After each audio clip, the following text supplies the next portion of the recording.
it's Monique. So today I want to go over tripods and monopods. Basically, two kind of stands that you can use to take pictures. So I want to let you in on a secret.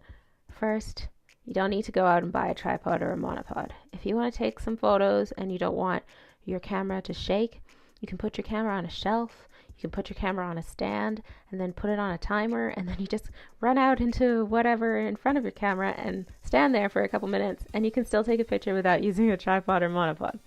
But today I just want to go over the types of monopods that I have and tripods that I have and the price.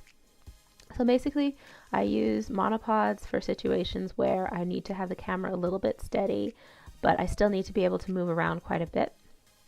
So something like a football game where, the football player is running towards you sometimes with the action and you really want that picture, but you can't be there when they're running onto the sideline. You don't want to get squished. So you use a monopod so you can take the shot, and then if you have to, drop the camera or stick the camera over your shoulder and run. You can't do that. I think there are some rules in I'm not sure about the United States, but in Canadian football, I think there's some rules about having tripods, like a permanent structure on the field. I don't think you're allowed to have them. Anyhow, yeah, so having a tripod, I would use that for something like star trail photos at night, where I want to have a base where there isn't going to be any camera shake or anything like that. And so I stick my camera on the tripod, and then I'll leave it on, say, manual mode bulb, like the lowest mode you can get to. And that way it keeps the shutter open so that you record the moving of the stars, and it makes a little trail or whatever. And you leave it open for like 30 minutes. Since you can't sit there and hold the camera for 30 minutes and hold the shutter down like that, you can just use like a trigger, like a remote, and it'll work. So this is the type of monopod I'm using. It is a Manfrotto monopod. There's the head where you attach the bottom of the camera. You screw it in. It's got a little handle with a kind of little leash almost that you can hold on to. And here are some parts where you can just extend it. So if you need a higher or lower monopod. So yes, I use it for football and things like rodeos and stuff like that where I have to move quickly, move around quite a bit. I got this at a store called the Camera Store in Calgary quite a long time ago, actually. It works really well. There's not a lot of vibration coming off of it, even though it is metal. So I think it cost me about $200, maybe $300. Another one that I use is a tripod.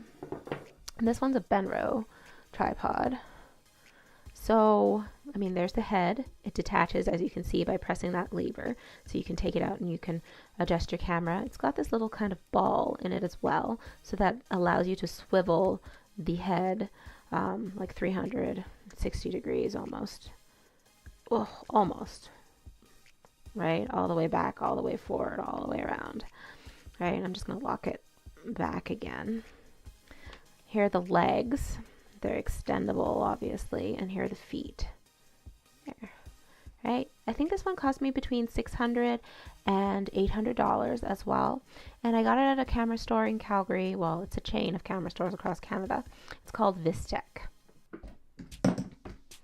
So, yeah, like when you're using your tripod, it's on a base that's, you need it to be steady. There are a bunch of different types of tripods that you can get. You can get a cheap one if you don't want to pay $600 right off the bat for a tripod. But I would stay away from cheaper tripods because you do get camera shake, and that's the whole point of getting a tripod, so that you don't have camera shake. And when you do have camera shake with a cheap one, what's going to happen is your picture is going to be all blurry. So why don't you just save up your money a little bit longer and then buy a tripod that is of good enough quality that you can use it over and over and over and over again. I've had the tripod for probably 5 years now, and I've never had any problems with it. It works really well. Actually, I had one problem with it, and it was the feet, because on the bottom of the feet for the tripod, you have to twist them to kind of make them, how do you say, like sharpened or like fastened. in order to lock them. That's what I wanted to say.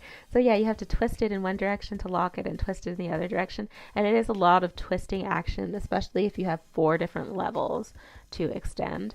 So that was the only real problem with that type of tripod. Other than that, they both worked really well for me. So if you have any more questions about tripods or monopods, just leave me a comment in the bottom, at the comment box at the bottom of this screen here. Don't forget to subscribe and give me a thumbs up. Okay, bye!